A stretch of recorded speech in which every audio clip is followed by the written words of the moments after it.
food nerds, I'm Julian Fader, the Gastro Nerd, and this is the Valentine's Day version of the Gastro Nerd, where I teach you the most sumptuous recipes to impress your special someone for the special V-Day. I believe the dishes that speak with love are braised dishes. They're cooked slowly and with care, and they just get better with time. And it's a metaphor for what a great relationship should be.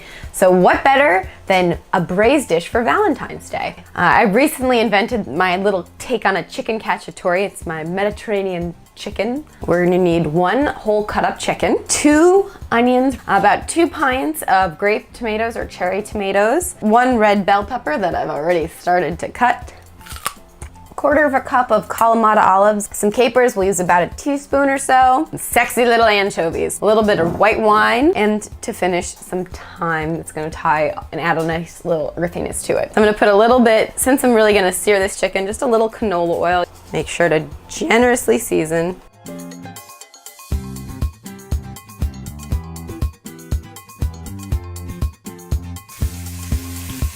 What we're doing is we're browning the chicken. We're not cooking the chicken. We're just getting some color on it. We're letting the chicken fat release a lot of its goodiness, and we're gonna cook the onions in that as well.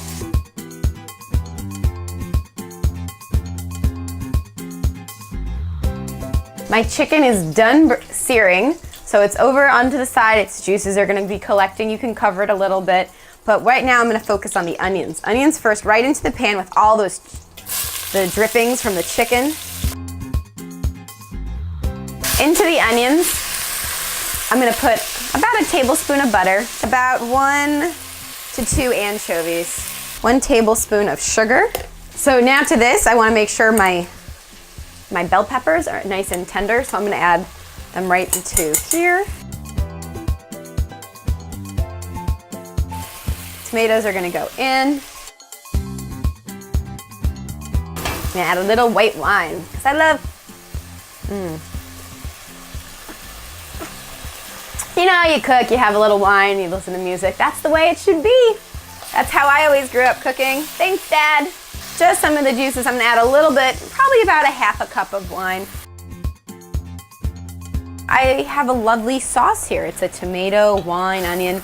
It's quite sweet. So in order to balance out the sweetness, I'm gonna add some capers, my olives, add a little bit of a floral woody note, my thyme. Now I'm going to take my chicken, place it back in. And if you have a little on hand that's really nice, I'm gonna add a little, I have a little fresh chicken stock right here. I wanna make sure it's simmering, and then I have my oven preheated to 350 degrees. And I'm gonna pop it in. We'll cook for at least about an hour to an hour and a half, and just check it, see if it's super tender. That's the idea. We want the meat, especially on the dark meat, to practically be falling off the bone. My chicken is nice and tender. It's slowly falling off. I'm gonna continue to reduce this. Meanwhile, there are different things you could serve this on top of. I'm gonna do pasta. So what I did is I took some of the cooking liquid from the chicken, put it in a separate pot, and I'm gonna finish this pasta off in here. My sauce is nice and thickened. You can see it's this beautiful kind of caramel color, and the tomatoes and the capers, everything's really come together. Meanwhile, as you can tell, my noodles are nice, they're beautiful, they've taken on this amazing glaze. Enjoyment time! The chicken is so tender. The flavors are amazing because there's so many different layers of flavor. That's really what being a great cook is understanding how flavors work together and play. In these, we built so many wonderful flavors together. I know you and whoever gets to enjoy it with you will certainly love you even more for it. Like you? I don't know if we're at that point yet. We'll see. Thanks for watching The Gastro Nerd. I'm Julian Fader. Be sure to check out some more decadent desserts like salted caramel pudding and strawberries with homemade whipped cream and chocolate sauce to finish off your night. Subscribe to my YouTube channel by clicking this button over here, and stay tuned for more delicious nerdiness to come.